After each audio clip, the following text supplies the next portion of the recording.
Now, there's a forgotten son of Kenya whose name is Mukhisa Kituyi. And last week, about a week ago, he was interviewed on Citizen TV's JKL show, Jeff Koinange Live. Very knowledgeable man. He is based in Geneva. But Bwana Kituyi has a very interesting history. He was amongst the legendary young thugs, who were at the forefront of fighting for Kenya's second liberation. It included people like James Orengo, Raila Odinga, Mukhisa Kituyi, and others. He was appointed to President Kibaki's cabinet, in 2003. He must have been one of the key people President Kibaki had relied on, to bring true change to Kenya. Of course, Kibaki's mission didn't quite work out, but Kituyi left with a sterling record.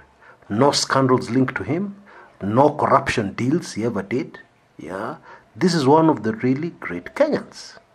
Now on this channel, I've already mentioned the name of one possible presidential candidate we should be thinking about, Bwana John Kidhongo. Today I mention another name, Mukhisa Kituyi.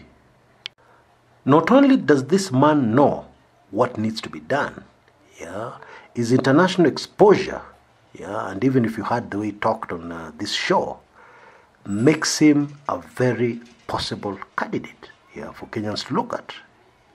My first choice, of course, remains John Kidhongo, and I've given you the reasons why. Anyway, on this show, Bwana Kituyi said a lot of interesting things, and I suggest that you catch up with that show. It's on YouTube. Very important show, because he said a lot of things that are very important and critical to Kenya, and that will help anybody understand our country much better, because this man has been at the forefront. He even talks a lot about why the second liberation failed. Very interesting. But what I want to focus on was a comment he made about the mindset of those in the Kenyan government. Even as we fight corruption, as long as the mindset remains the way it is in government and amongst our politicians, we will go absolutely nowhere. And this came out very clearly in something Bwana Kituyi said on the Citizen TV show with Jeff Koinange. And this is what he said. 2 years ago, Bwana Kituyi brought into the country Bwana Jack Ma, who is a billionaire from China, the man behind the Alibaba site. And along with Jack Ma, there were other 16 billionaires from China. And they came to Kenya first. They went to the University of Nairobi, they spoke to entrepreneurs, they even went to State House. Now here's the interesting side of this story. The same entourage then went to Rwanda, President Kagame's country. Now in that country, they were received very differently. A cabinet meeting was called. The government immediately started racking its brains to find out how they could benefit from Bwana Jack Ma's influence. The result was the launch of the first electronic platform online selling agricultural produce, and amongst it coffee. And this was launched in Kigali. Within weeks of the launch of this site, the price of Rwandese coffee more than doubled. And today, volumes of the sale of Rwanda coffee have shot up by about 40%. All because of the very different mindset that is in Kenya, that is very different from that which is in Rwanda, a much smaller country, a country which is behind Kenya for all intents and purposes. You know, when rich people come to Kenya, and this has been going on for ages, politicians look as to how they can personally benefit the most. They don't think about the people of Kenya. It never crosses their mind that there are opportunities they can take advantage of for the greater benefit of the people of Kenya, like they did in Rwanda. Because now you can imagine those coffee farmers in Rwanda are earning more from their coffee. Up to this point, internationally, people have been talking about Kenyan coffee. But going forward, I'm sure you can see a situation whereby Kenyan coffee will be nowhere, and Rwandese coffee will be at the forefront. Why?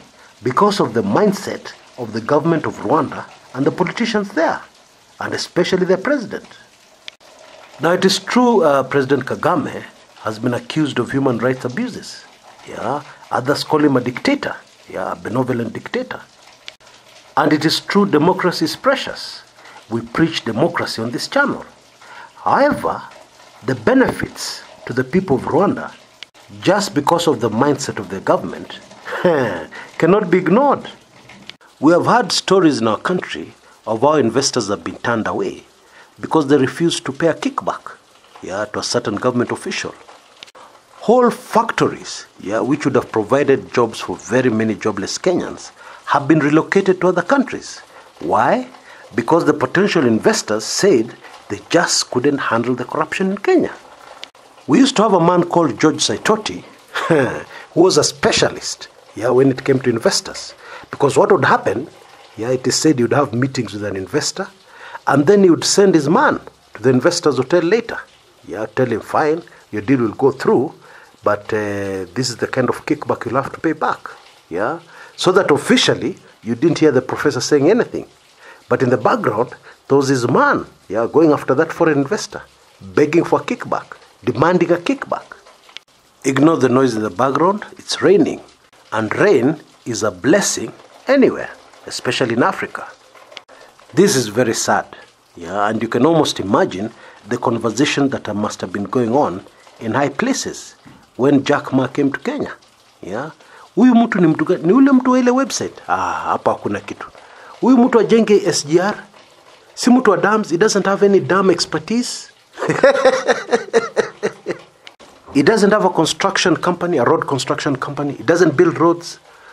Useless. He's no use to us. Forget it. There's no deal we can do with him.